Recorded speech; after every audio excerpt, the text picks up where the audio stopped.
Well, good evening, everyone, and welcome to session 4 of Become a Millionaire. I always start these sessions with a nice, inspiring poem. This one is one by Edgar Albert Guest, and the name of this poem is It Couldn't Be Done. Somebody said it couldn't be done, but he with a chuckle replied that maybe he couldn't, but he would be one who wouldn't say so till he tried. So he buckled right in with a trace of a grin on his face. If he was worried, he hid it. He started to sing as he tackled the thing that couldn't be done, and he did it. Somebody scoffed, "Oh, you'll never do that. At least no one has ever done it." But he took off his coat and he took off his hat, and the first thing we knew, he'd begun it. With a lift of his chin and a bit of a grin, without any doubting or quitting, he started to sing as he tackled the thing that couldn't be done, and he did it. There are thousands to tell you it cannot be done. There are thousands to prophesy failure. There are thousands to point out to you one by one the dangers that wait to assail you. But just buckle in with a bit of a grin. Just take off your coat and go to it. Just start to sing as you tackle the thing that cannot be done, and you'll do it. Here's the agenda for today. We have the usual review for session 3 and homework for session 3. And then we go right into cut expense 10%, which is built around buying a home. And we'll talk a lot more about that later. And I've coded that green as the buy a home module. And then we move into the other major topic of the session, which is augment your income by 10% within your career. And that encompasses being CEO of your career. And that's the first module of a 3-module session. And then we talk about your 2 roles as CEO of your career. The first role being you being the product. And the second role is that you're the CEO of your career. So that's a very distinct session from the cut expense session. And then I'll give you a quick update on the expand wealth session. I will share with my BAM account and how we're doing. And then we'll talk about session 4 and tell you how the rest of the year will go. So without further ado, last time we talked about doing a self-assessment on your attitude, your aptitude, and your ability. And then after you did that, we went over a number of different things you could do to improve your attitude, to build on your aptitude, and then improve your ability. And then we talked about augmenting your income outside your career. And then we moved right into augmenting your income within your career, which is really built around becoming CEO of your job, having you begin to think like a CEO, sharing with you some of the inner workings of how companies go about giving raises. And then we focused on what it meant to be competent and how that gets you to 5% augmenting income. And then we taught you 2 different reusable processes. One was CDC, which is to clarify, document, confirm, and API, which is to analyze, plan, and implement. So that was last session. Then we talked about the homework, which is to get download on your computer and smartphone. And then we used OneNote to do affirmations. We also used it to have you write down what you learned and review it. And we also used OneNote for creating a to-do list and then doing 1 item a day in this list for 20 days. And then as part of your homework, you're supposed to clarify, document, and confirm your current job. And then you were supposed to continue to invest $100 a week for weeks 5 through 8. So that was the homework. Hopefully everyone did that. So let's get into one of the 2 major topics for today, which is cut expense by 10%, and then introduction to buying a home. So buying a home really speeds up your journey to becoming a millionaire. And that's something you have to understand and appreciate. And hopefully, through today's session, you will see more clearly why that is so. So when it comes to buying a home, you actually take on the role that you are now the CEO of your life. That's what buying a home is about, right? So if we go back to the definition of what a CEO does, and we substitute your life for the company, you get something like this. You are the highest ranking employee or person in your life whose main responsibilities include four things. One is developing and implementing high-level strategies regarding your life. So that would be things like choosing to become a millionaire. That would be like which college you attend, whether you attend college or not, what type of job you take, and what you do about your career. Those are what I consider high-level strategies for your life. And you are also making the major decisions in your life, like buying a home. That's a very major decision, but you alone are responsible for that. And you're also responsible for managing the operations and resources of your life. So that would be like how you spend your time, how you spend your money. That's really the operations of your life. And then you act as the main point of communication between you and your family and friends. So in that way, you are the CEO of your life. And buying a home is one of those decisions the CEO of your life needs to make. So as I delved into this module, I realized it's a pretty substantial amount of information. And I felt like I couldn't do it justice by just doing it in one session. So I broke it up into 3 different modules. And today we'll do more of an introduction and talk about the benefits of buying a home. And then the next session, I will talk about what it takes to get a mortgage or a loan in order to complete the sale. And then the third is really the process of buying a home. So I'll do that in the third session. So 3 sessions for buying a home, and today is the introduction and benefits. So there are some caveats to this session. The first is, there's really a wealth of information online about this topic, and it's all really good. So I ask you to take some time to review that, because I just can't cover that much material in a 30-minute session. So please do that, because it's there, it's available, and it's extremely helpful. What my goal is to really focus on what I consider the high-level concepts, because I think that that's what I can share in 30 minutes. What are the most important things you need to know? Let me just make sure that you speak to professionals as well, people like tax advisors, tax accountants, because they can help advise you on your particular situation, and that's very important. What I present today will really be an introduction to buying a home, not the entire story, and you really should do some research before proceeding. I'm fairly confident that for most people, when they buy their first home, it's the biggest decision, financial decision they've made in their life. Certainly when I bought my first home in 1981, I was 26 years old, and I was making about $28,000 a year, and I bought a home for $76,000, and that was a lot of money to me. So I'm sure in your own way, whether whatever you spend for the home, it probably would be the highest amount of money you've ever invested in any one thing.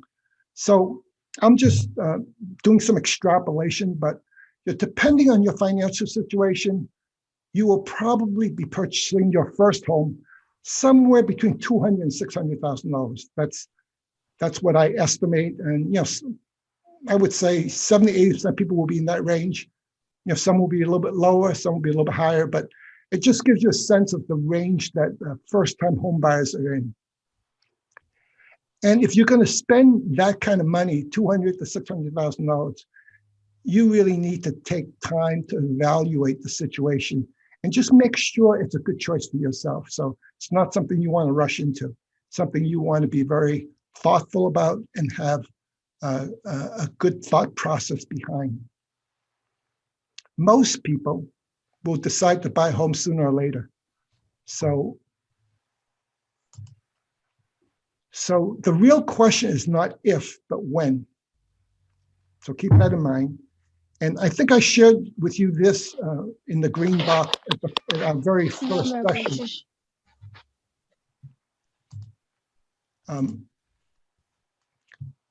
Most people who reach millionaire status will have between 10 to 25% of their net worth invested in their home. So said another way, when you reach $1 million in net worth, between $100,000 to $250,000 of that million will be equity you own in your home. So it's a very significant part of first-time millionaires' net worth. Couple more things I wanted to say is that this module is obviously based on the federal tax laws in effect today in April of 2021, and laws will change, and if they do change, you need to adjust the strategy to reflect that. I've done this module based on U.S. laws. I couldn't research every country in the world, so if you live in another country, and I know some of my students do, make sure that you understand the differences in your country and make sure that what I say still makes sense. Also, each state in the US, the 50 states, all have a number of first-time home buyer programs available. So depending on what state you live in, you should look into those as well, because I think that will give you a jump start on buying a home. And lastly, the real estate market is a very dynamic, so it's always changing, and that may affect your purchasing strategy. I actually think now is actually a very good time to be a first-time home buyer. With the COVID situation, homes are going for less money now than they were 6 to 12 months ago. So if you're a first-time home buyer, this is not a bad time to look at buying a home. And also, interest rates are probably at all-time lows as well. So those are a couple of factors that you always have to be cognizant of. But both those things, I think, are very helpful to first-time buyers now. So I went through and looked at all the reasons for buying a home, and there really are many, dozens and dozens of reasons for buying a home. I tried to focus on the financial reasons, and I selected 5 of what I consider the most important reasons why buying a home makes sense financially. So here's the overview. It's very simple, and I've labeled it A, B, C, D, and E, because everyone starts with a sentence with that letter. So benefit A is appreciating home property value. And that basically means your property, after you purchase it, over the next 5, 10, 15 years, will increase in value. So that's benefit A, appreciating. Benefit B is building monthly savings. So if you do this properly, you could very well have a monthly expense for your home that's actually less than what you're paying for rent. So that's benefit B. Benefit C is creating tax benefits. So that's an important concept to understand when you get involved in owning a home. The government, at least the US government, provides a number of incentives for us, financial incentives for us to own our own home. So it's something that you can take advantage of. Benefit D is benefit D is deducting principal payment. So what that means is that as you pay your mortgage every month, you're actually reducing the amount you owe to the bank. So that's benefit D. And benefit E is ending rent increases. So if you own your own home, there's no more landlord and there's no more landlord to raise your rent. So I think of these 5 benefits as A, B, C, D, and E. So that's an overview. So I'm going to jump into a little bit more detail. So benefit A, as I said, is appreciating home value. So, in general, not always, but in general, when you own a home, over 5, 10, 15, 20-year period, it's generally increasing at some rate over that period of time. And that just basically means that when you sell your home, you can generally get more money than what you paid for it. So that's called appreciating. The second part of that equation is that to buy a home, you don't have to pay, you don't have to give 100% of the value of the home. So your down payment is only a small percentage of the home's value. And generally it's 15, 20, 25%. So basically that's your down payment. And what this does is it creates what's called financial leverage. And what that means is that your home is appreciating based on its full market value, while your investment is only your down payment. So for me, this becomes easier to understand in the form of an example. So I've provided an example here. So let's say you purchased a property for $300,000. That's the value of the property. And if you put down a 20% down payment, that would be $60,000. Well, assuming your property appreciates at 5% a year, it means the first year, your home will actually go up 5% of $300,000, which is $15,000 in the first year.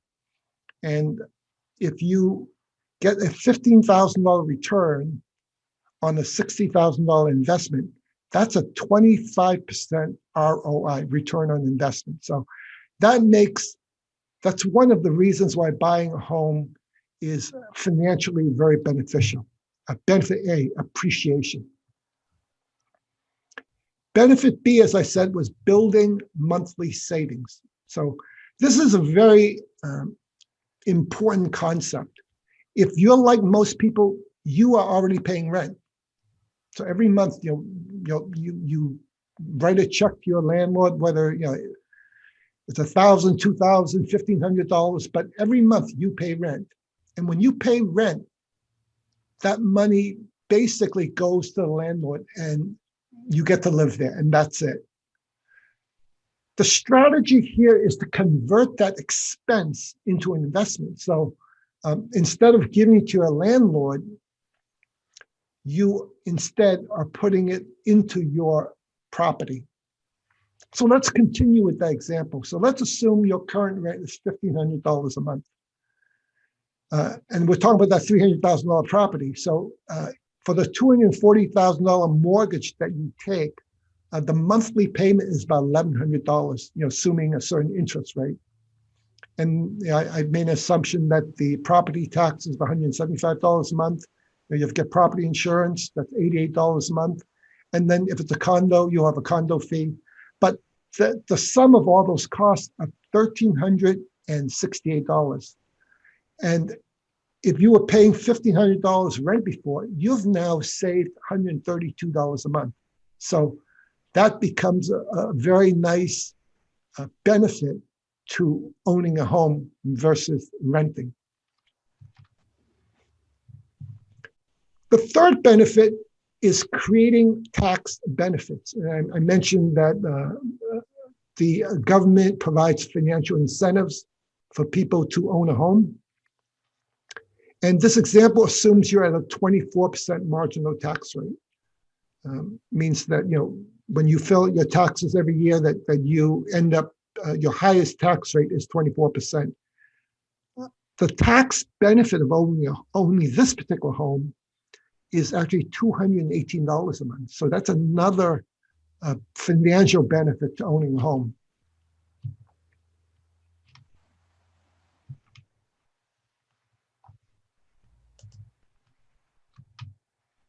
Finally, benefit D is deducting principal payment. So as the pictorial shows, you're basically erasing debt. So if you make that $1,100 payment every month, you end up paying off $4,451 in the first year. So that becomes equity in your home. So that's, again, another great financial benefit. And finally, if you're renting now, I know every year landlords like to raise the rent, 5, 10, 15, sometimes even 20%, depending on the rental market. Well, when you move over to owning a home, you no longer have that rising rent expense. And there are many other benefits as well, but I tried to focus on what I consider the most important financial benefits in owning a home. So it's A, B, C, D, and E. So in your BAM folder for session 4, I have a buy a home spreadsheet. And the reason I did this was to bring together the information that will allow you to analyze a potential home purchase. Okay, so this is what the spreadsheet looks like. And it's a very busy spreadsheet, but what you have are the blue cells, which is what you can fill in. The green cells are the results of what you put in. So just as an example, so input A would be what you pay currently in rent. And that's, so I'm reflecting the example that I shared with you. So this person is paying $1,500 a month in rent. Input B is the purchase price for the home that you're considering. So in my example, it was a $300,000 home. So that's why I've put that in input B. Input C is something that you assume how much your home will appreciate. And here I've assumed 5%, same as the example. And the input D is a percentage of down payment. Again, I put 20%, which was in the example. And then we'll go to input E, which is the number of years for your mortgage. Input F would be your interest rate. Input G would be your property tax rate. Input H would be your annual insurance premium. Input I would be your, if there was private mortgage insurance. Input J would be your homeowners association. And input K is your marginal tax rate. So if you fill those blue cells in, you will start to see the numbers calculate by themselves that your benefit A, if we just look at the annual column, is $15,000 as I described. Benefit B is the $1,587 for rent minus payments for the year. Benefit C is the tax savings for the year. Benefit D is the principal payment. So the first year financial benefits is actually more than $23,000. And this is based on a $60,000 investment. So everyone's situation is different. So I create the spreadsheet so that you can begin to plug in numbers. So, if you're looking at property for $200,000, then fill that in. If your current rent is $1,200, fill that in. So just fill in the numbers and start to see what kind of financial benefits you can get to owning a home and see if it makes sense. So that's part A. Part B is those benefits do not end in year one. Those benefits only get more substantial as you move forward. So as this particular part of the spreadsheet shows, and there's year one, if you see the cumulative financial benefits, you see $23,000 as we showed above. But by year two, if you add the benefits from year one and year two, you get up to almost, actually, for over $48,000 in financial benefits. And then by year three, you're at $76,000. Remember, this was a $60,000 investment. So that's the reason I think that owning a home is a very good way to build up some equity and then become a millionaire. So take a look at that. I also included an amortization schedule. And it's really just a big word to say that if you were to borrow $240,000, as this example shows, at the interest rate of 3.7%, 30 years, your scheduled payment would be $1,100 per month. And you would pay this actually for 30 years, 12 payments a year, so that's 360 payments. But what's good about this spreadsheet is that it shows you that If you look at payment number one, the total payment of $1,100, there's a certain amount, in this case, it's $364 that goes to principal, and there's $740 that goes to interest. So the interest is really for borrowing the money, but the principal brings down the ending balance of the loan. So you can see that when after you've made your first payment, you don't owe $240,000 anymore. You only owe $239,000, and payment two, et cetera. So it's just another way that I make the information available to you so that you can quickly understand what the implications are of getting a loan. So that's what I want to share with you in terms of an introduction to home buying and what the financial benefits are, the most significant financial benefits. So in a future session, I will talk about getting a mortgage. That's module 2. And there are a number of first-time home buyer programs for getting a mortgage that we'll talk about. I'm going to share with you how to shop for a mortgage company or for a bank in order to get a loan.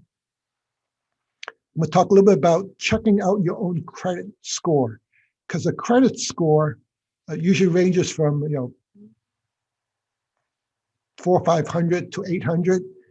And depending on what your credit score is, you will qualify for a lower interest rate and have a higher probability of getting the loan. So we'll talk about that. And then we'll talk about potentially getting a pre-approved loan before looking for a property. It's a powerful thing to do. It's not hard to do, but it makes you a much more credible buyer to the seller, and it gives you a lot more leverage in negotiating. And then we'll talk about how much, figure how much you can borrow, so it helps you understand the price range you can buy at. And then module 3 of buying a home is figuring out what kind of down payment you can afford, figure out the price range for the home. And I usually tell people to buy as expensive a home as they can that they can safely afford. So we'll talk about that.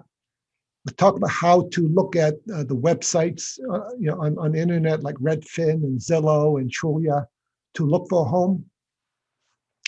Then we'll talk about how you evaluate the home, whether it's a single family, condo, multifamily.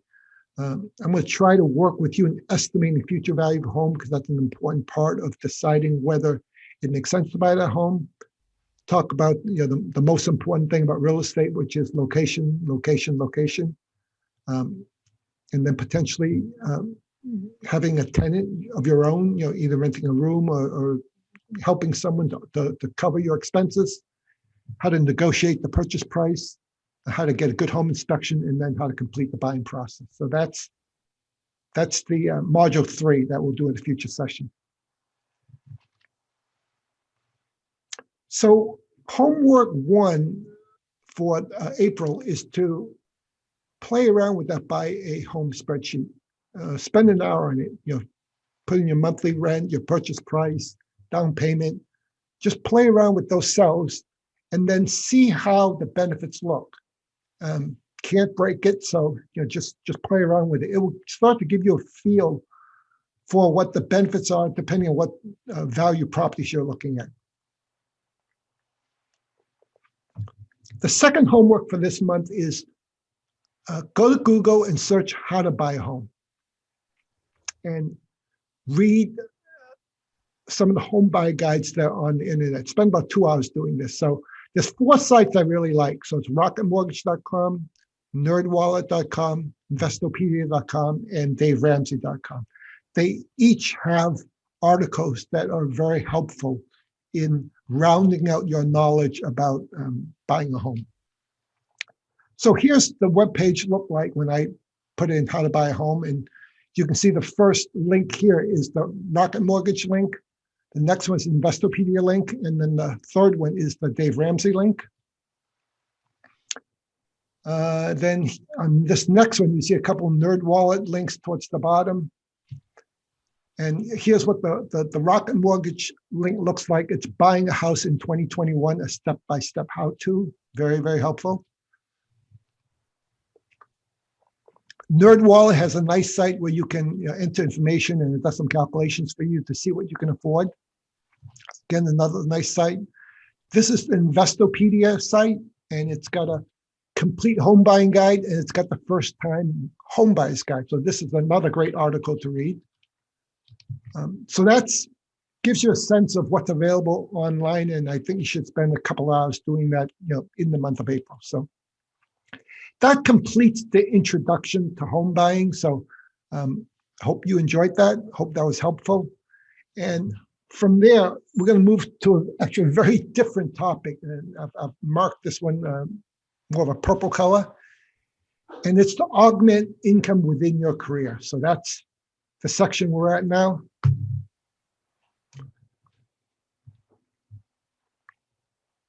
For this entire course for the year, I will do actually 7 modules on augmenting income. We've already done 2, which is the first 2. And then we're doing the Augment 10% Seal of Career Module 1 today. So you can see that I also have the 15, 25, 20, and 30% that I will do. Those other 4 modules I'll do over the next 8 sessions between now and December. So by the time you're done, you'll be augmenting your income by 30% every year, which is actually higher than what my ACE strategy said. So if you look at this, this was our little roadmap for becoming a millionaire. Is trying to get to 25% on everyone, and I'm going to get you 30% on augment income. And at the end of today, we will have completed 5% on augment, cut, and expand, and we'll have completed 10% on augment income, cut expense, and I think I'm going to do expand with 10% next month. So by the end of next month, you will have completed 10%. And then we'll only have 9 more cells left. So we're making really good progress. So you should be very proud of yourself if you've come to all the sessions. So this is a bit of a review slide. So the 2 primary strategies that I teach for augmenting your income within your career is CEO of your job and CEO of your career. CEO of your job we covered last month, at least module 1 of it, and module 1 of CEO of your career we're doing today. Just to a reminder, these are both very long-term strategies that it may take some time for you to see the benefits, and it will take years to learn and be able to practice all of these concepts and principles. These 2 strategies are very complementary. So you need to do both of them in conjunction to get the full benefit. And again, it'll take time to apply these strategies to your own job and to your own career. And these concepts really transcend becoming a millionaire, and they'll benefit you for a lifetime. So here we go with CEO of your career.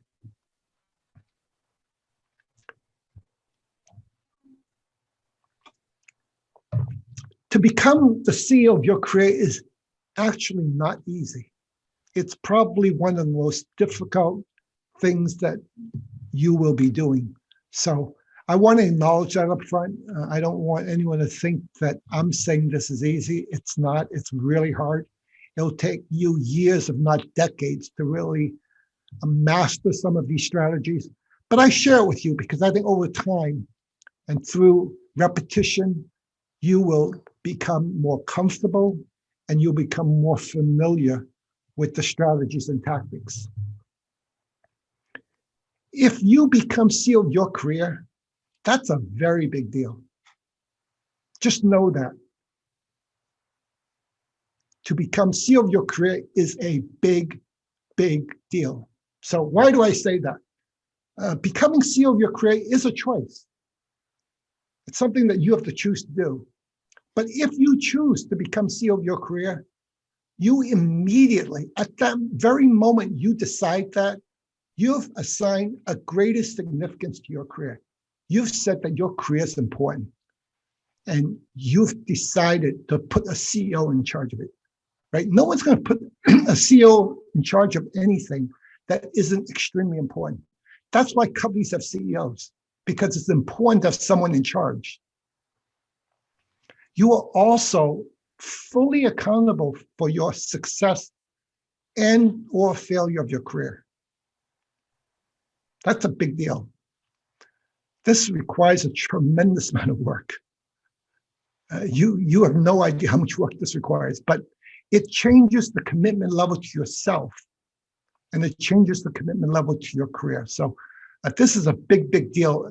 Don't ever think it's not a big deal. And I hope you choose to do it, because it will change your life. But you need to do it. It's a lot of work. How many of you have seen Jerry Maguire? Well, you now have two distinct roles. Number one, you are the person whose career is being promoted and marketed. So you are the product. So you remember Jerry Maguire, Cuba Gooding Jr. was the football player, right? He was the career that Tom Cruise was promoting. But Cuba Gooding Jr. was the product. You are also the person responsible for all aspects of marketing and promoting the candidate, in this case, Cuba Gooding Jr., to prospective employees. So that was Jerry Maguire. That was Tom Cruise. So if you choose to be CEO of your career, you actually have both roles. You're both Cuba Gooding Jr. as the product, and you're Tom Cruise, Jerry Maguire as the person promoting the product. So let's talk a little bit more about what you are the product means. When I say you are the product, what I'm referring to is your education. That's part of you. What your current job is also part of you. Your prior work experiences, that's also you. What do you know? What's your knowledge level? What are your skills? What do you look like? What's your appearance? How do you dress? Do you dress for success? Do you look sharp? How do you present yourself to the world? How do you present yourself in an interview? How do you communicate? How do you explain yourself? What's your vocabulary? How do you explain things? How do you perform in an interview? I mean, are you good at answering questions? Are you good at dealing with some of the pressures of an interview? Even things like your personality. Are you friendly? Are you a happy person? Are you bright? That's part of you being the product. You have references. You have people who will say good things about you. That's part of you. And it's a lot more than that. So when I say you're the product, that's what I mean. It's this entire list of things that make you in a position when you're a candidate for a job. So why are you the product? So I'm going to compare you to an Apple iPhone, right? So Apple sells the iPhone. You have to sell yourself.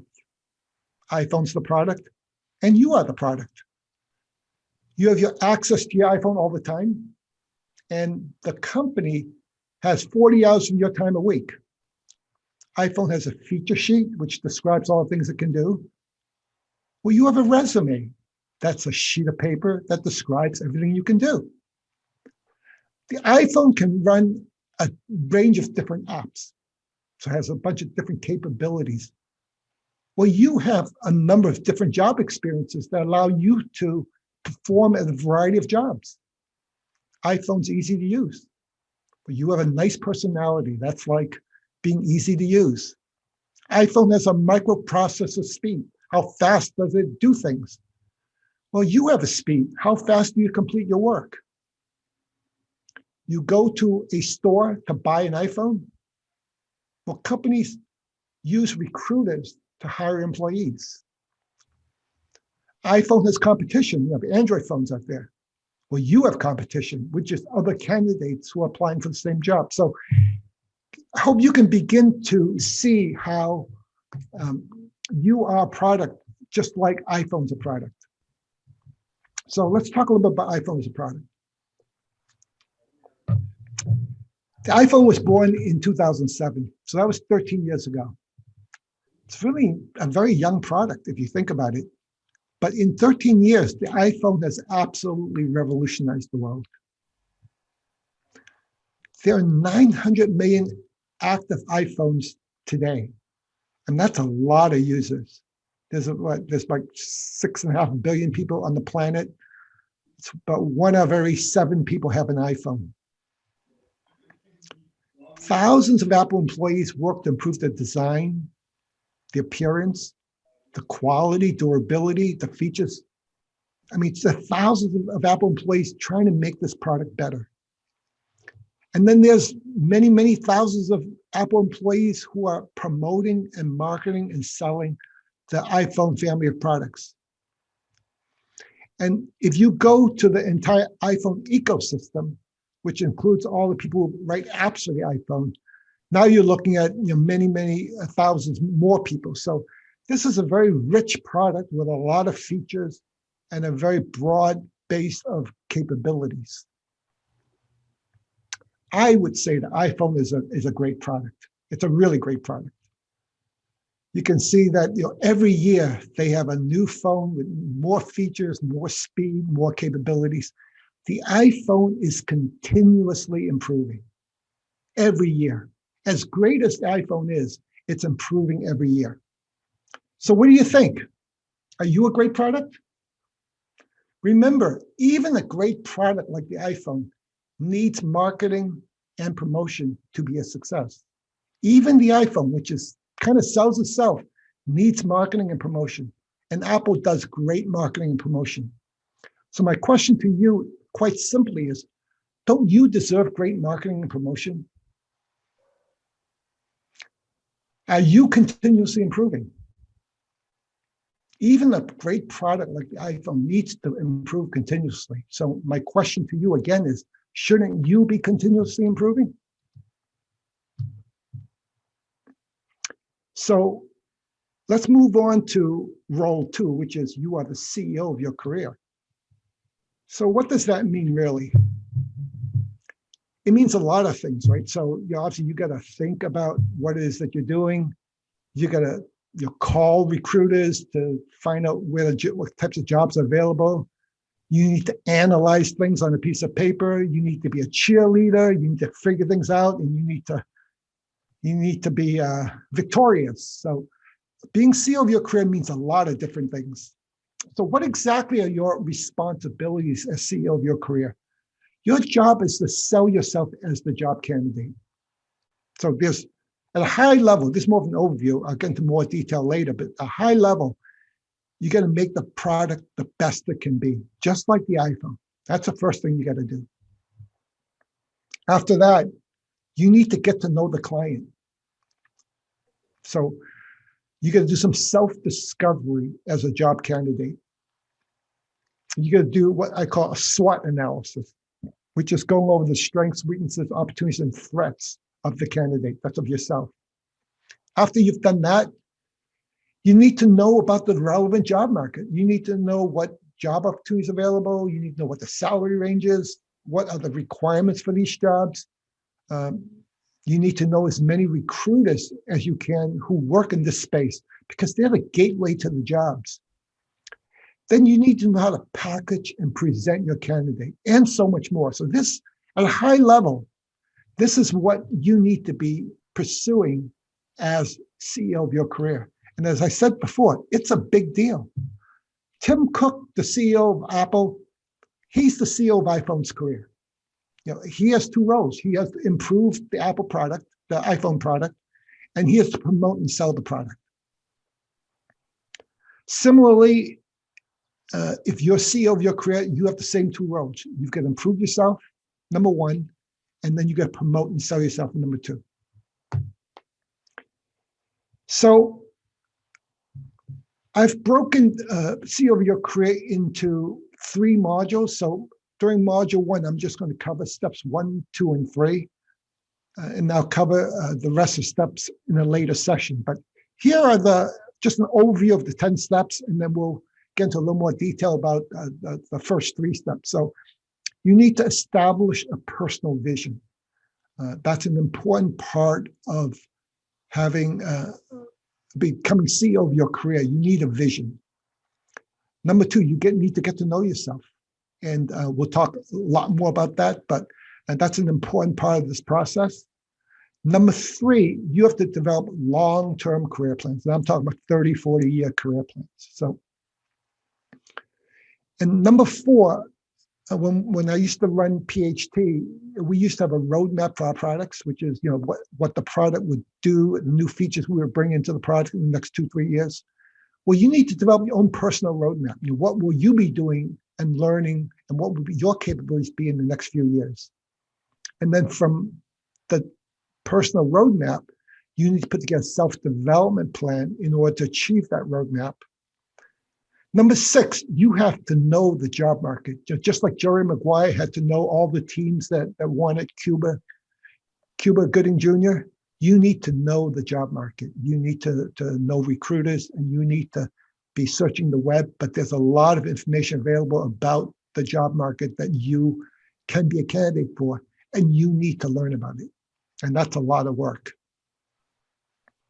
Part of knowing the job market is to work with your network. We all have networks, but you have to develop a network for success. These are the people around you, former colleagues, friends, current colleagues, friends of friends, who can help you in this process. Then step 8 is you have to put together annual, quarterly, and monthly goals and objectives. You have to put plans together to get you to where you want to go. Number 9 is you have to set up some key metrics. I generally think of 6 or 7 key metrics so you can track your progress.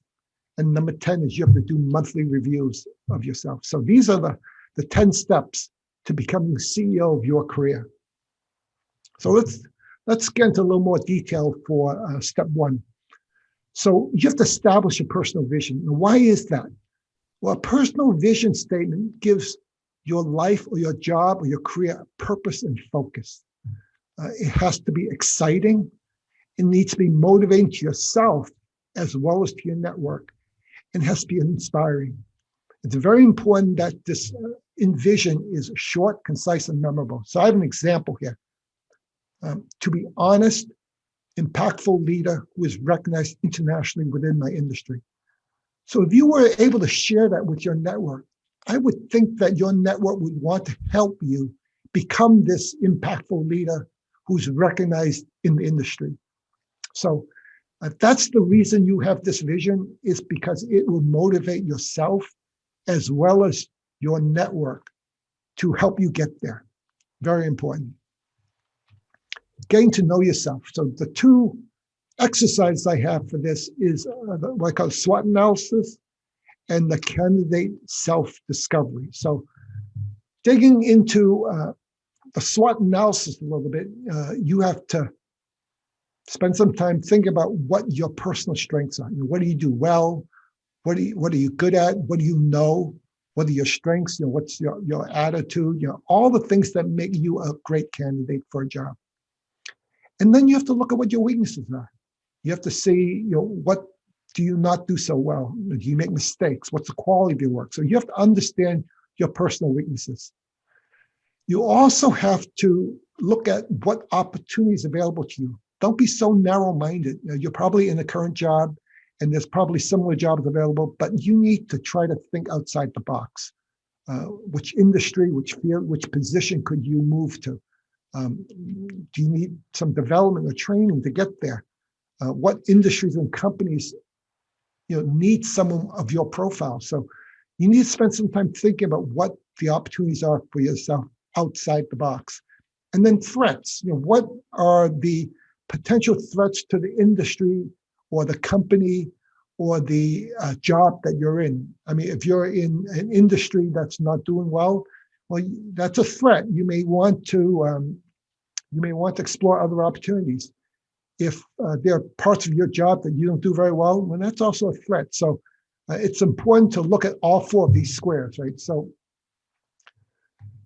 obviously, if you know what your strengths are, you can learn how to accentuate your strengths during an interview and during your candidate process. If you know what your weaknesses are, you can begin to come up with a plan to compensate for those weaknesses.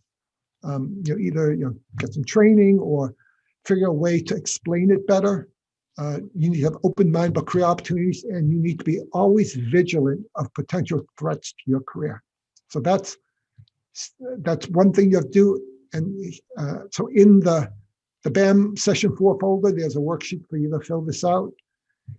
And then the candidate self-discovery process. So here's where you have to think of a job that you might apply for. And when I was running a company, if there was a job that we were hiring for, we would create a very specific position description. You need to come up with a position description for a job that you're looking at. And then you have to make believe or put yourself in the role of hiring manager. So make believe you are the hiring manager for this particular job. And as the hiring manager, you have to imagine you're looking at yourself as the job applicant. And you have to imagine that you're the manager looking at your own resume. You have to imagine you're the person interviewing yourself, to imagine that you're providing a report of yourself as a candidate to the company. So that's really the high level purpose of this candidate discovery exercise. So as part of that same spreadsheet, I have an example of what a position description looks like.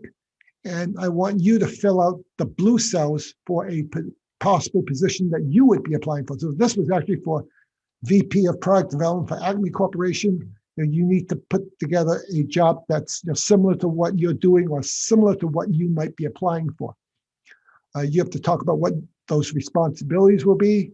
You have to talk about what the ideal candidate profile for that job would be. You have to talk about what type of education is necessary and what some of the key priorities are for the job when you're looking for a candidate for this particular role. So you need to use the CDC process to document yourself as a candidate for this job that you've created. And then you have to evaluate yourself on a scale of 0 to 100 for each of these areas, your education, your current job, as it relates to the position description that you've created. So for example, on education, if you wrote down 80, that means you're better than 80% of the people applying for the job. If you put down 70, it means you're better than 70% of people applying for the job. So after you've done this self-evaluation, if you have any score that's below 80, you need to examine that and see what you can do about improving your own score. Step 3 is developing a long-term career plan. So what I'm asking you to do is look 10, 20, 30, 40 years out. So this is a very powerful exercise. What type of work do you want to be doing in those timeframes? What level will you be at? Will you be a director, a manager, a VP, a CEO? What will you be? How much money will you be making? Will you be making 100,000, 200,000, 300,000? You need to start to put this on paper, what you think you will be. And what do you need to do to develop yourself to get there? So the whole key in this exercise is to be very specific, write down as much as you can, and being as honest as you can about yourself. So that's really the key to this project. Okay, so this is a template that I've provided in the BAM session 4 folder, and it really does the heavy lifting for you. You just need to fill in the blanks. So you put your name, the version number, and the date that you're creating this, what I call the LTCP, long-term career plan. I'm going to go over this quickly because it's available to you. So you always provide a version number and date for each version of the LTCP. I give you an example of how you save it with your name, LTCP, a date, and version 1 draft, etc. And then you always save it as final when you're done. And then when you work on the next version, you do a save as and you put it as version 2 draft. And then because you want to save each version of your long-term career plan, because it's very instructive to go back and see what version 1 said versus what version 2 said, version 3 said. And that kind of evolution is extremely important for you to see the kind of self-development that will come from this process. This template is a starting point, so you can adjust the template to work for you. Some sections you might just leave blank if you can't think of anything. It's okay. That's completely fine. You'll fill it in when you have information. This template assumes you're in your 20s. If you're not, if you're in your 30s, 40s, you just need to adjust it a little bit. It's not a big deal. But I've done it for the 20-year-old. So this is not your typical long-term plan, by the way. So just try to stick to my template. Don't spend more than a couple of hours. The key is not to overanalyze. You need to just write down what comes to your mind at that moment in time. Try to use bullets as much as possible. Don't waste time writing a lot of prose. This is not War and Peace. Purpose of the plan is help you think about what a possible future would or could look like. That's the purpose of it. For version 1, it's more important to write something down than it is to get it perfect or get exactly right. That's really not that important. It's important to get something down, just memorialize something. This plan is designed to change over time. So nothing you write is meant to be in concrete, so you can't obsess over it. That's why I try to limit you to 2 hours, because you can spend too much time on it. As things change, as your outlook changes, then you can immediately change the plan.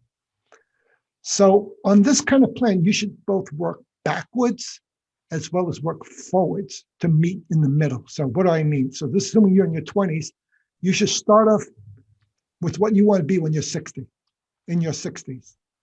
Then come back and figure out what you want to be in your 30s, then move to the 50s, and then finally go to the 40s. So it's a backward forward plan. Timeframes are meant to be very broad. It's more directional. It's not meant to be exact.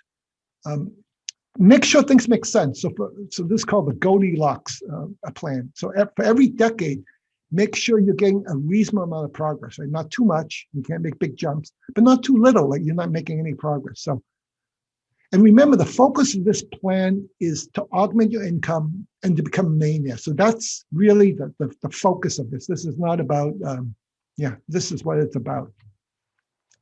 So here's the contents for the document, right? So you start with your personal vision statement. You include your SWOT analysis in here.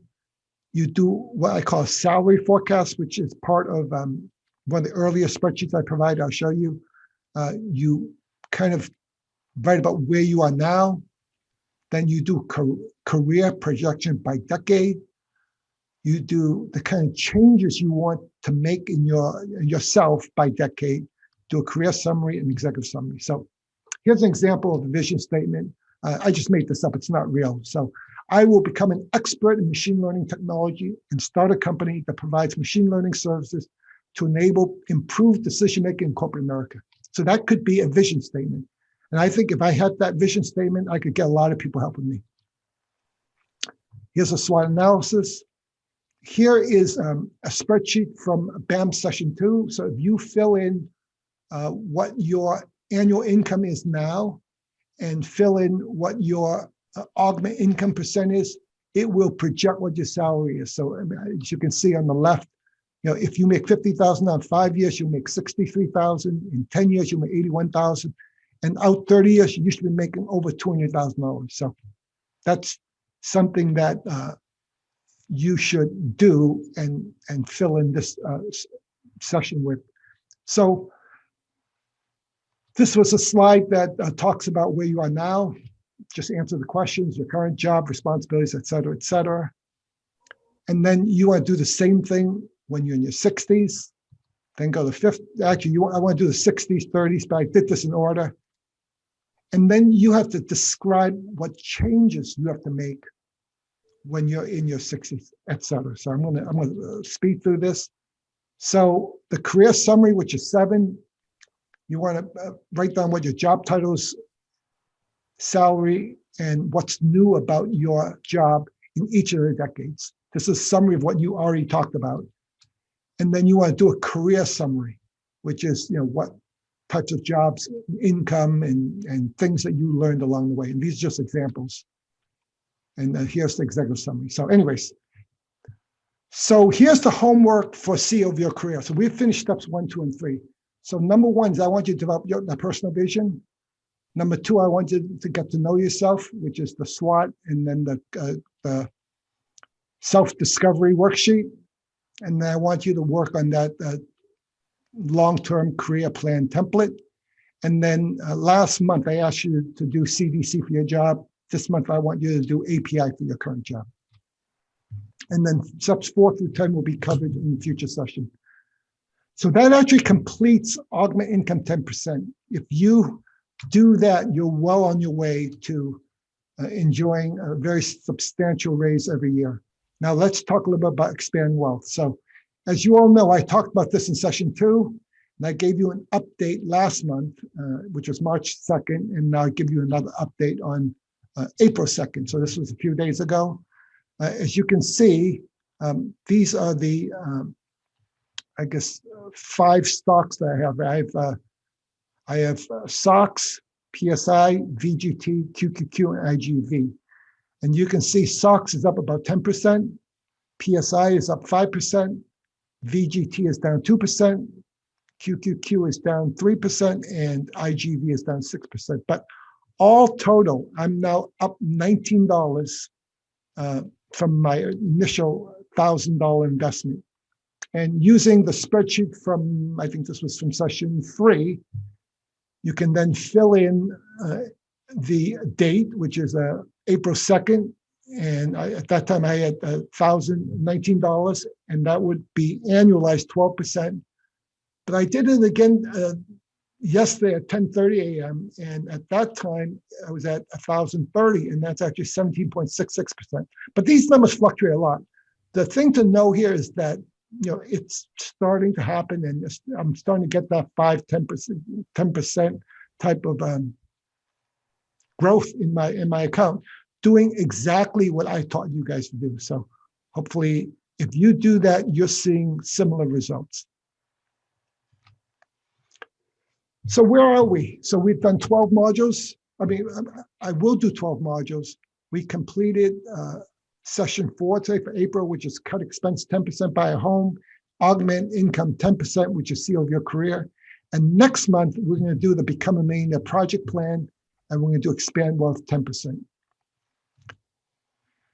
So not too bad. So what did we do today? We talked about buying a home and what some of the key rationale for purchasing a home are, and going over benefits A, B, C, D, and E. We then talked about seal of your career, how you have 2 roles like Jerry Maguire and Cuba Gooding Jr.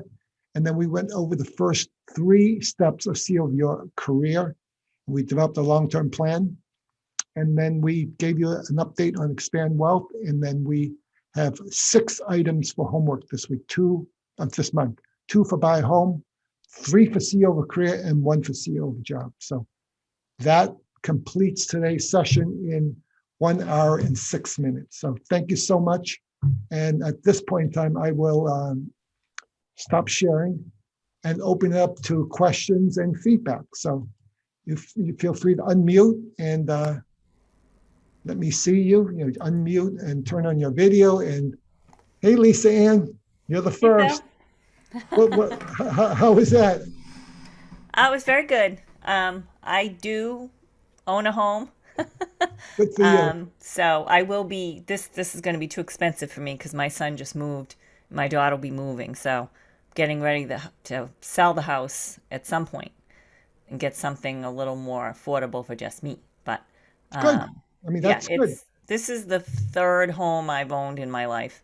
As 2 when I was married and then this one. So, but I have paid off almost 3 credit cards. Good for you. So thanks to my mother from her estate. So I'm getting there. And then I'll be able to start my investing. I just wanted to get that money. So I'm good. This is excellent. You're an excellent teacher. Just wonderful. Thank you. Thank you, Lisa Ann. Who wants to speak next? Well, hey, Phil, Zed. Hey, Ed. This is a very good one. As you know, I'm debating on when to retire, so the career thing has totally You know, you can have a career after you retire. I mean, look Oh, at I me. know. I'm retired I and know. I'm working harder than I did when I was working. I know, but I just told Tyler, because he wasn't able to he should definitely look at this, because especially for people that are starting out on their career. I mean, I bumbled my way through, as you know, and just do trials and errors. But if you set a vision for yourself in a master plan, um, it would definitely help you avoid some of the pitfalls and mistakes that you could make as you grow your career. Very insightful. And, you know, every time I hear Edmund talk, he's impressing me more and more. Thank you. Paul, how you doing? Really good. I'm just amazed that this is free. I'm flabbergasted. It's not free. It's your time. Your time is very valuable. You're willing to put in your time. I'm willing to put in my time. My time is free, but you know, this is fun. My wife says that this has jazzed me more than anything else, you know, since I retired. So I get a lot out of it. It may not be financial, but I get a lot out of it. So thank you. Thank you. How's your investing coming along? It's been a rough few months. It's been up and down, so you know. Yep. No, I'm actually amazed at my Become a Millionaire account in the black, because my regular account, I'm down, you know, since middle of February, I'm down 8-10%. Not fun. No. But my BAM account is up. Okay, who's next? Peter? See, I remember when you first floated the idea to me, I was thinking, what is he, like on drugs or something? Like,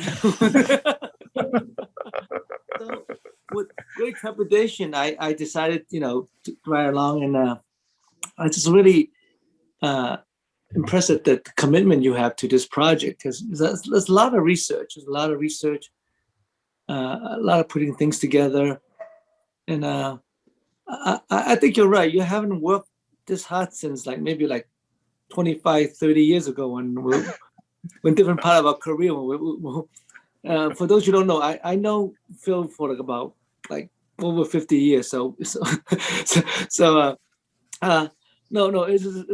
good work. And for those who don't know, we have also rehearsals too, that, you know, before this, and then we also have, you know, focus group and commenting on this. So it's a lot of work, and for me it's helpful, because while some of the things that we talk about does not directly help me, but in general, just having a plan, having a more precise calculation of where I want to go, where my family wants to go, in terms of how we want to live and how much, you know, wealth we have, and or lack of wealth we have, it's really helpful. So I could, you know, for me, I have different events I'm planning up, like paying for my girls' grad school or weddings. So I put that as part of the expense, and then also how I want to live 5-10 years from now, and you know, and that falls into the same kind of instruction that Phil's talking about. Just plan it and weight it, and certain things are financially very profitable, but you have to weight it against how do you want to live 5 years from now. What do you have to give up?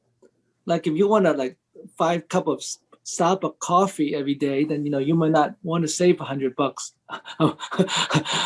a week or month. Like if you want to get that, the latest handbag, or, you know, the third, fourth handbag for the month, you might not want, you might not achieve those goals. But you want to achieve those goals, it's more like deferring some of the immediate gratifying things that you like to do right now, and for something you want to do later, a year later, 10 years later. So it just help me personally clarify how I want to, and my family wants to live, and how I want to live right now to prepare for how they want to live, or how I want to live later. Thank you, Peter. Peter's my best friend, my longest friend. I think we've been friends since we're maybe 8 or 9 years old. And Peter's done very well financially, so he's being very humble. He's not here to become a millionaire. He was a millionaire years ago, but he's here to extrapolate, because some of the things he says he's extrapolating from these sessions. I'm actually learning from him. So thank you, Peter. Mary? You have to unmute, Mary. Well, I am the proud sister of Philip. I am so glad that he has invested this time to do this. When he first told me, I thought it was a fantastic idea because I knew he had a lot to offer. But to my greatest stretch of imagination, I did not know the depth of his what he is offering. And you are doing an excellent job. I am very proud of you, Phil. Thank you, Mary. Thank you, Mary. Mary's a teacher, so Mary is very successful as well. So I'm very honored that she's actually helping me. She's in one of my rehearsal groups. So yes, I rehearse this before I do it so that I don't make a fool of myself. But thank you, Mary. You're doing a great job. You're welcome. Thank you. Anyone else? Roddy? Sherilyn? Hi. First Hi. of all, I want to just express my gratitude. Thank you so much for this class. I'm sorry I'm not able to turn on my camera right now. I have to restart Zoom, but thank you. I love your classes. I've learned so much. I do have a couple of general questions. For the first one is, I was wondering in terms of, I know we're talking about long-term investments and ETFs are more secure, but what if you have a stock that you really like? Would you say it's I guess just up to the person whether you want to gamble more or if you decide to invest that way? Or Yeah, so very good questions. One that I've been asked before. So there's nothing wrong with buying stocks. I have a lot of stocks. So, but I don't like the word you use, which is gamble, because that's not what you're doing. What you're really doing, and it doesn't sound that way, but when you buy into a stock, you've done some analysis on a company, you know something about the market they're in, you've looked at their revenues, you've seen their profits, and you've seen their trend. And you're not gambling as much as you're trying to extrapolate where they're going from where they've been. And that doesn't mean you'll always be correct. It would be something that I would be willing to hold a long time, just like. Yeah. No, I don't think there's anything wrong with buying stocks. The reason I start with ETFs is because I'm assuming I'm working with a lot of beginners. And for beginners, I don't want anyone to be scared off by losing money. And you're more likely to lose money buying a single stock. I mean, you can lose money buying ETFs as well, don't get me wrong. But when you have a portfolio of 50 to 100 to 200 stocks, it's unlikely those 200 companies will go out of business and go to zero. If you buy one stock, I mean, it's still not highly probable, but I've had stocks that go to zero. So, that's so for me, it's a way to start. It's not a way to end. You're not maximizing your return by buying ETFs. So if there's a company that you believe in, that's in a good market with good revenues, and you believe in it, and you've done your homework, I don't think there's any problem with it. What I wouldn't do is put all of my money in one stock, because that would be too risky. The most I would put into a single stock like investment, would be like 5-10% of your money. So if you had like $10,000, you want to put 1,000 into a stock, I think that's fine. I wouldn't put 10,000 in stock because you could lose it all. So it's just to protect your assets. But it's a good question. Thank you. And then my other question was, I am using my brokerage account now to invest, but I have recently also opened a Roth IRA account. Now I can invest the money I put in that account into long-term investments too, right? Some like ETFs. Sure. No, Roth. Is that what is recommended to do with your Roth IRA? So for those of you who don't know, a regular IRA you put in before you pay taxes. So when you take it out, you have to pay taxes. With a Roth IRA, you put in after tax money, And then if you grow that, so if you put, let's say 10,000 into a Roth account, you usually have to do that after tax money. And if that grows to $100,000, that 100,000 is tax free. So the Roth is a great tool. I think of these as tools to build your wealth. I don't think I haven't found any particular rationale for investing differently in a Roth versus an IRA versus a regular account. So I kind of invest the same way in all of them. What I do differently is I buy and sell more freely in my IRA account because there's no capital gains. If it's in your regular brokerage account, I'm very careful about what I sell to make sure I minimize my my capital gains. So we'll cover that in the later session. So that's where you have to worry about taxes. Okay. For the Roth account, I would say,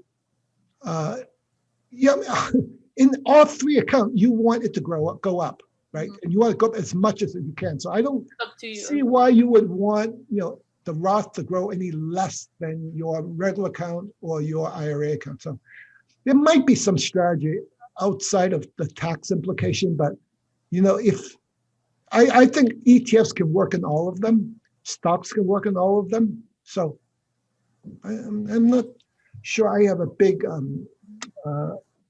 I'm just new to the whole retirement plan thing, and my job doesn't offer one, so I started one myself recently. So I don't know anything about it. So unless I put the money up to investment, it just sits there, right? It doesn't go up on its own. There's no initial. Oh, clear. that's right. No, you have to put that money to work. So Yeah. if you just put money into a That Roth was my account, main concern. Yeah. Okay. you need to invest it. So Mhm. personally, if you're new to investing, I would obviously do more ETFs. If you're an experienced investor and you have stocks that you have confidence in, and you still diversify by having 5-10%, investing in 10-15 different things, then I think that's fine. But if you're more of a beginner, I think the ETFs are a much safer way to start. Mhm. So Great. Thank you so much. You're I really welcome. do appreciate it. Hey, Victor, you are looking good. Sorry. What are you sorry for? I usually do a lot of other meetings. I do another Zoom meeting right at the moment. So Oh, are you in another meeting right now? I finished that one. Oh, I'm with your meeting now. no problem. Did you get to see it or did you miss it? I have it on the side, but I'm watching the video afterwards. And we'll be Okay, having no our problem. own discussions. No next time. problem. Yes, I'll post it probably tomorrow. So Yeah. Yeah. good. Anybody? Cheryl Lynn, how you doing? I'm fantastic. Thank you. How did you enjoy today's session? I did put a note in there just saying thank you, right? Like, I think that although being in Canada, like, I think sometimes the content is not always specific to Canadians, but I think that it's relevant, right? Like, I think the concepts that you share can be applied across the board. So I just appreciated just kind of the effort that you put in every single month to I find that you're extremely thoughtful and considerate in terms of how you present what you decide to share. And I've shared your class with a lot of individuals, and it goes back to, if you're not ready, you're not ready, right? So because I think a lot of people say that they want to become a millionaire, and whatever, it's millionaire or become wealthy, but they're not really necessarily willing to put in the work. So I just look forward to attending these classes every month. And I think it's just a matter of removing all of the excuses, right? And being very intentional and purposeful. So thank you for this. You're welcome. Thank you so much. You're absolutely right. I mean, if you're not ready, it's completely fine, because it's a lot of work. I mean, there have been times in my life that I didn't want to work either. So, I think that's fine. I mean, when you want to work, it's there. So it's on YouTube, and it's fine. I know it's a lot of work. Even when I prepare these, I'm putting homework together. I said, oh my God, I'm giving these people too much work. But I also know you're not going to get there without work. It just doesn't work that way. Completely agreed. So that's fine. Hey, Marley. Marley's our other Canadian. Marley Wong. Hi. Hi. How'd you like the session today? It was good. It was very informative and learned lots as usual. I think a lot of the things about real estate apply to Canada as well. It might be slightly different, but I'm sure you guys have very similar appreciation. I'm sure Yeah, it's the tax same. law, Yeah, I'm similar. sure that mortgages are the same. Shopping for property is the same. So there are differences, but I think the high level things are similar. So Yeah, completely agreed. Maybe the tax rates are a little different. Exactly. That's exactly what it is. That's the only thing that I is think. tax higher in Canada or lower than the US? What's tax like? It's probably it's higher. Oh, higher. So the higher the taxes, the more benefits you get from owning a home. So, I mean, that sounds weird, but it is, because if you can reduce your taxes, right? If you can shelter your taxes, then there's more benefits. So, I mean, I did my example at 24%, which is, it's not that high, but if it was like 30% or 35%, you'd be saving even more money. So, and then, so anyways, that's good. That's interesting. I'm learning stuff too. Anything else, Marley? No, good. No. Thank you. What's Fiona? Are you there, Fiona? Yeah, hi, I'm here. Fiona paid off all of her credit cards. Did you have any credit cards? Yeah, I just have a little bit left on one. But that's very impressive. That's impressive. I'm very proud of you. That is awesome. I mean, that's so hard to do. Credit cards are like a drug. You get addicted to it, and then you get stuck. It's very hard to dig out from under. So if you've done that, oh man, that is good. That is cool. That is good. You can start investing in yourself.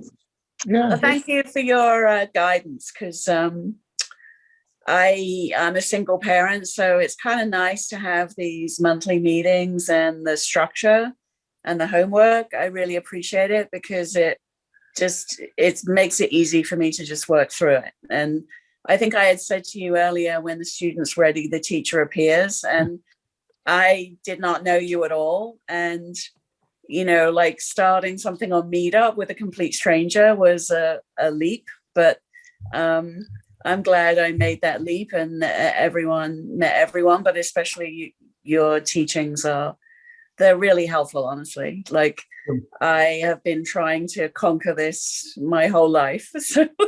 Sounds like have you started your BAM account? Sounds like you're doing some investing. Oh yeah. I'm on week 10. And how's that going? Is that all right? Yeah, it's going fine. Okay. Every time I go in there, I try to understand the numbers, because I've always told myself I'm not good at numbers. I didn't understand them. So that's why I've avoided financials completely, because it's all numbers. So now I'm trying to learn and be comfortable with the numbers. So every time I go in there, I see something different and I learn. So I like that. Good. That's important. Maybe if you're sticking with that $1,000 account, so it makes it easy to see, are you at $1,100 or you're at, so it makes it easy. If you start to use weird numbers, you put in, $3,462, then it's not so easy to calculate. So that's why I did to make it easy in the beginning. So hopefully that's working for you. But your ETFs, I mean, so how many different ETFs did you buy? Did you buy 10 different ETFs, or did you double up on some? So no, I'm going back and doubling up now. Good. I doubled up on stocks, and I doubled on PSI. So that's what I did. So, and those are the ones that are doing good. The ones that are not doing good, the ones I didn't double up on. But that's cool. And I did have a question, actually, because I did buy a home when I was quite young. So I have a lot of equity in a home now. Oh, good for you. But what I've been trying to do is pay. So I'm actually paying double my mortgage every month now. Yep. Because I'm trying to pay off the principal. Yes. But I'm actually wondering, through your example that you just gave tonight, if there's any added value in looking at, instead of paying twice the mortgage, buying another property. Oh, buying another property. Oh, that's a horse of a different color. I thought you were saying instead of paying down the mortgage to invest that money, instead of doubling your Well, payment, you can yeah. invest it. So so I think that's not an easy yes, no answer. When I actually have a mortgage now, but when I used to have a mortgage, I used to pay it off fast too because I hate paying interest, right? So I was That's what paying really more than my bothers me, minimum. yeah. I was paying more than my minimum, and I don't think there's anything wrong with that. I don't think anything wrong with that. But if you instead of doing that, you want to take that extra, $500 to $1,000 and invest it. I don't think there's anything wrong with that either, because I think if you can get 25% on that investment, that's better than paying off. Depends on what your loan is. If your loan is 3 or 4%, you're better off getting 15% and paying the 3%, right? That's So a good point, all yeah. that is needs to be thought about. Now, buying a second home, a rental property, you mean? Yeah. So that has different tax implications. So it's not like your first home. So you actually get more tax benefits because it's like a business. So the income becomes your income and all of your expenses. So it's not just the interest. Everything is deductible. And if you have to fix the property, and then just depreciation on the property, you can write off. So I think that's really another session. I used to own quite a bit of income property. So in the early 80s, like 1981 to 1990, I would say, I probably bought about 18 units all over the Boston area. Yeah, I had quite a large number of units. And I worked really hard. I mean, every weekend I was collecting rent, I was painting, I was cleaning toilets. I didn't know hire management company. I did everything myself. And I got to a point where I was making quite a lot of money in my regular job, and I just didn't want to clean toilets much. So I ended up selling it all at that time.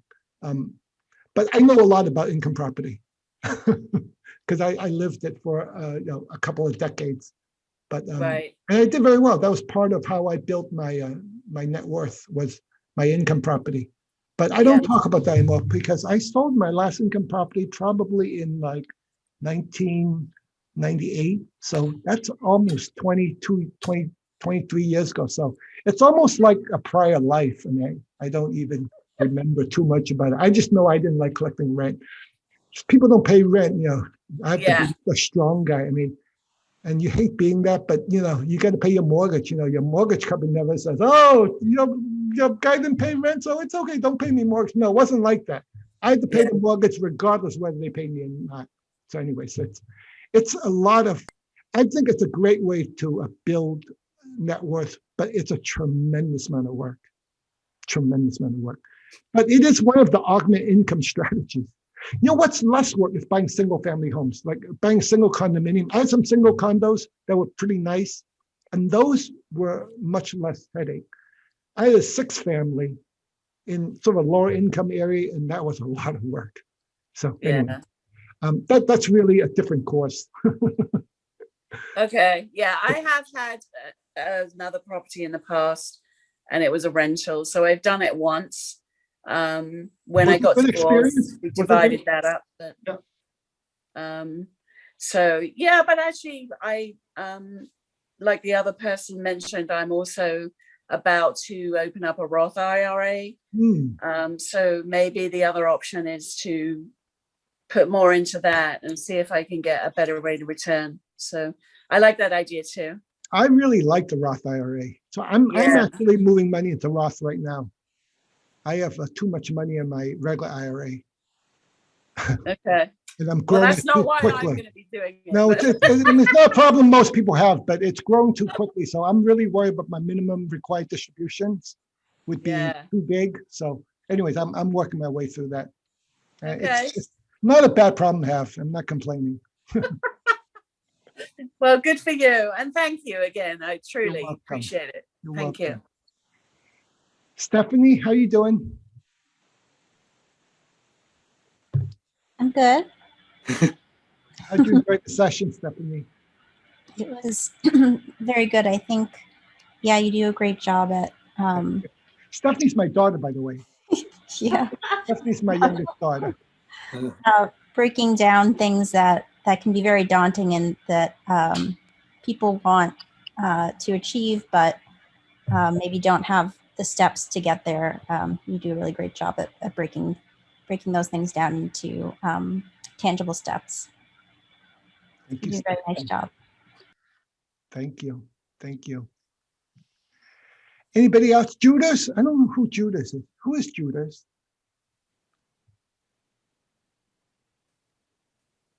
I don't. Have you been to a session before, Judas? Yes, I am. Oh, Judas! I remember you. Ah, how you doing? I'm pretty good, thank you. You came back. You didn't come last month. I think I was there too. Oh, Yes. were you there last month? Oh, okay. Yes. How'd you enjoy the session, Judas? Yes, so far so good. So I'm really learning a lot, and I'm trying to implement what I learned from your courses, and I really enjoy it. Thank you. Enjoyable. Where do you live, Judas? You got a nice accent. Yeah, Boston. Oh, you're in Boston? Yes, I am. That's not a Boston accent, though. That's Haitian accent. Hack your can have it, yeah. Yes, thank you. I have the Boston accent, Phil, for sure. Yeah, you do. Born and bred. I had a Boston accent. Then I went to school. Everyone was making fun of me, so I had to lose it, I think. So, Judas, what, are you investing?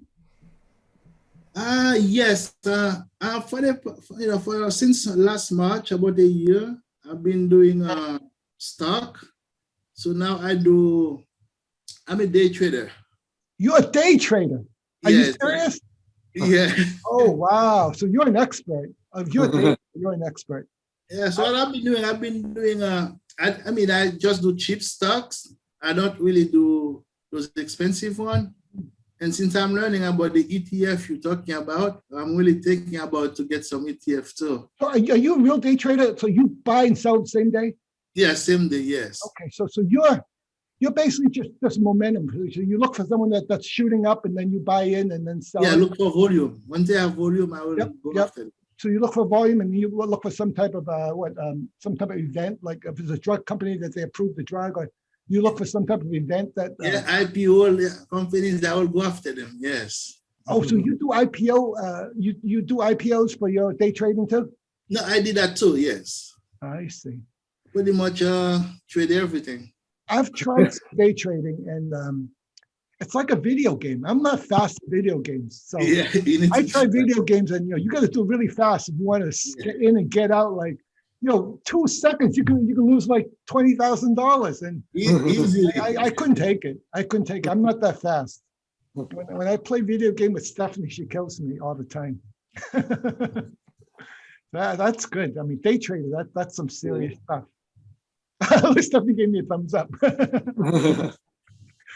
Okay. Anything else from anybody? Thank you so much, guys. I really appreciate it. I will post this by probably tomorrow, and hopefully people will see it. But I'm so pleased that you guys came back and you keep coming back. So I have 8 more to do. I've done 4, 8 more to do, and you will be at 25% for all 3 things in terms of knowledge.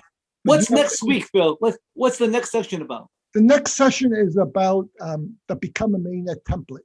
So you're going to put together a business plan for becoming a millionaire. So that's when you kind of try to, figure out how you, if you have income if you have you buy a home, when you would buy it, in terms of your income. So you're going to have a template that you fill in the blanks, and that becomes your business plan for becoming a millionaire. And then you can start to say, okay, for me, this is my plan. And then, so that's half of it. And the other half, I'm going to go in depth on expand wealth. So I'm going to talk more about the current ETF strategy. I'm going to share with you, I'll probably use the Fidelity website and show you how to look for stocks, how to evaluate stocks, or ETFs. I still want to stick to ETFs a while, but I want to show you the website a little bit and show you how to look around this. It's probably the best. I think Fidelity has the best brokerage website in the business. I've looked at Ameritrade, I've looked at E-Trade, I've looked at Merrill Lynch, and those are all good too. You know, they're probably all like 7s and 8s, but Fidelity's a 10. It's the richest, most powerful site.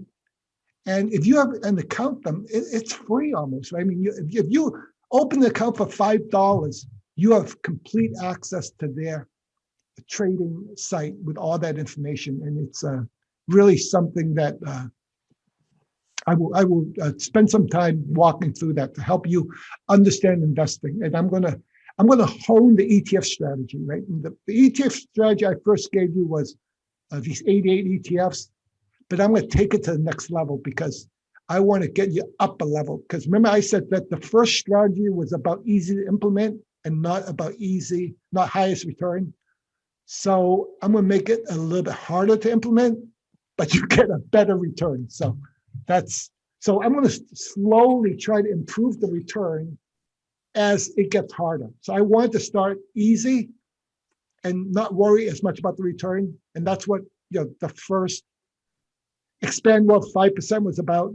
And then each successive session, it will become harder to implement. But it'll be okay to be harder because you'll know the basics, right? So as it gets harder, the returns will improve.